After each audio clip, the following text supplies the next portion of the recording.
ordinary conceptions of religion, because the desire to love God is itself perfectly transcendental. When we develop that desire, Krishna responds by giving us that love. And that's something everyone can experience, even a child can experience. If somehow or other we develop the desire to love Krishna, then Krishna responds from within our heart and we automatically begin to love him. This is a very wonderful thing. And this is the source of spiritual happiness.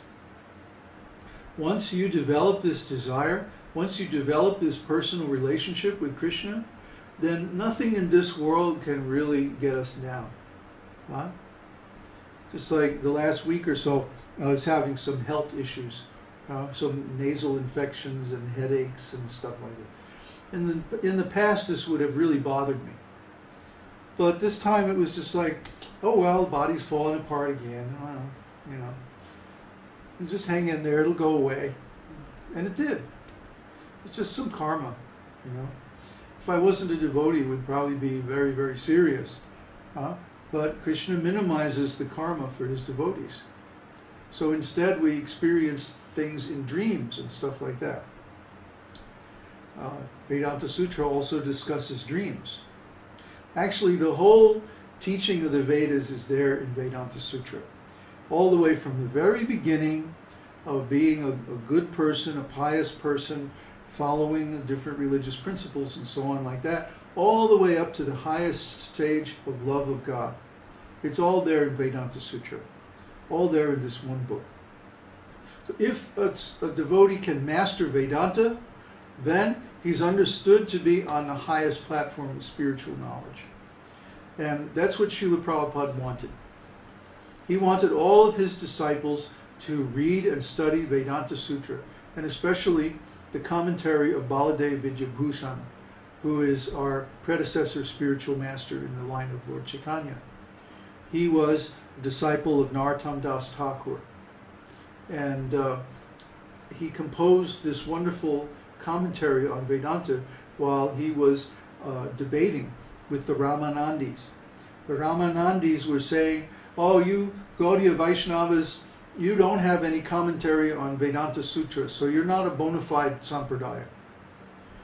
Well, our position is that we don't need a commentary on Vedānta-sūtra because Srimad Bhagavatam is the commentary by the same author.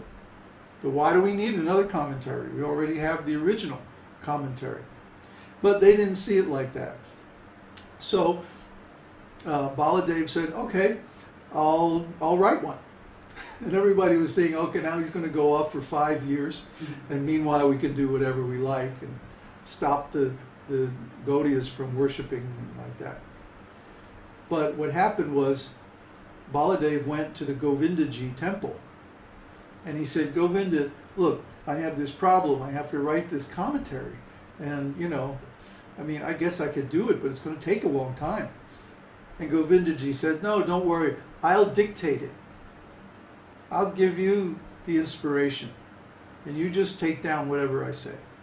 And so in 6 days, Baladev wrote this incredible commentary on Vedānta-sūtra, and that's what our work is based on.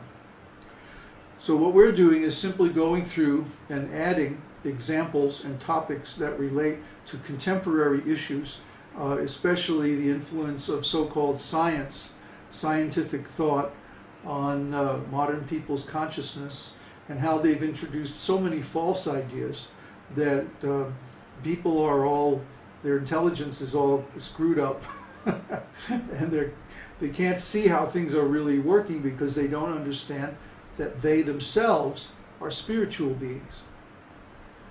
We're spiritual beings living in a material body, and we have to deal with the material senses. The material senses are always saying, come on, come on, come on, let's enjoy, let's do something, let's go somewhere, let's, you know, engage in some activity, like that. They want to act very freely and loosely.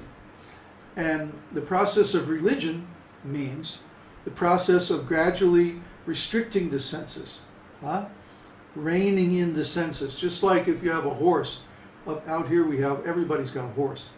I mean, we're the only people on the block that don't have a horse, you know? So, yeah, we got to do something about that. I don't want a boat anymore, Uddhava. I want a horse. Anyway, everybody's got a horse. And sometimes, you know, the horses get a little frisky. And so, you know, you'll see somebody riding a horse, chasing another horse, trying to get that horse under control. And so what that means in terms of self-realization, that the senses are like wild animals. They just want to run, they want to play, they want to go here and do that and do this. And we have all these conflicting desires coming from the senses.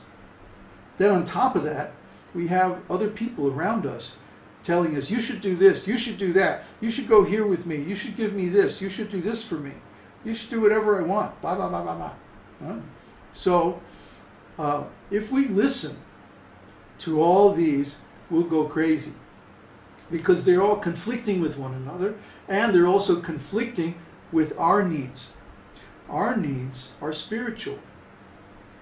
I mean, of course, we need to maintain the body and simple things like that. But we don't need a new Maserati. We don't need a Learjet. We don't need all those clothes. We don't need to go to the club and drink or take drugs, intoxication, or any of that stuff. Why are we doing all that? Those are not desires that are coming from us. Those are coming from the senses and from the mind and from other people. So our real desire is, I want to be happy. Everybody wants to be happy because that's the desire of the soul. And everybody wants to know the truth. We want to know the truth. How is the world really working? So we have so many questions. And the problem is we go ask these questions to people who don't really know the answers. So they give us some concoction. Just stick with me, kid, you know, I'll tell you everything you need to know. Yeah. Trust me. Right? Like the car salesman in LA, you know. I saw a beautiful picture on the web the other day. In the background there's this, you know, funky car lot with all these old beat up cars, you know. Yeah, the American flag banners and all that stuff, you know, typical car lot. You know, the stickers on the car say, no job, no problem. No trabajo, no problema. Right? Like that. 2 languages, you know. You know you're in a funky neighborhood, right? And in the foreground, here's this guy, you know, and he's got this loud sports coat on, you know, and big gold chains, you know, and like rings on it, all gold rings on all his fingers, you know, and a big cigar in his mouth, you know, and he's got his hand out like, trust me, baby. That's the material world. Our teachers, our leaders, our families, the people that we're in relationships with, our company, our college, you know, they all want us to trust them, to give us the answers or to give us the information that we need. But are they really trustworthy? No, because they have some selfish purpose in mind, just like the car dealer. He wants to get rid of that lemon. And so, you know, yeah, you look like a sucker. Trust me, baby, I'll sell you the best car. And all, you know, you can't believe that. If you do, you get cheated.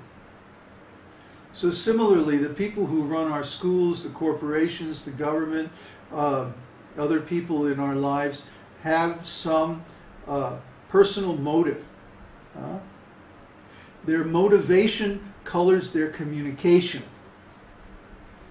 They're not giving you even the straight truth as they see it. They're giving you some edited version. Why? Because they don't really know, for one thing. And for another thing, they have some motivation. But the motivation of the Vedas is simply that everyone should understand the absolute truth, become self-realized, and go back to Godhead. Huh? Just like I already have this benefit. I'm already going back to Godhead. Okay? I don't need anything from you. You know, I already have some nice students and disciples. I already have a pension. You know, I don't need your money. I don't need anything from you. What am I doing? I'm giving you this knowledge, or I'm connecting you with this knowledge, and then it's up to you to go get it yourself. But I'm introducing you to it, like I'm saying, you know, here's Mr. Rockefeller. Mr. Rockefeller, this is so and so. You know, like, okay, now you guys go off and talk. And it's up to you to make the deal. I'm not going to make the deal for you. But you have to approach the Vedas, study them, implement their truths in your life, and get the benefit. That's what I did, and I'm just an ordinary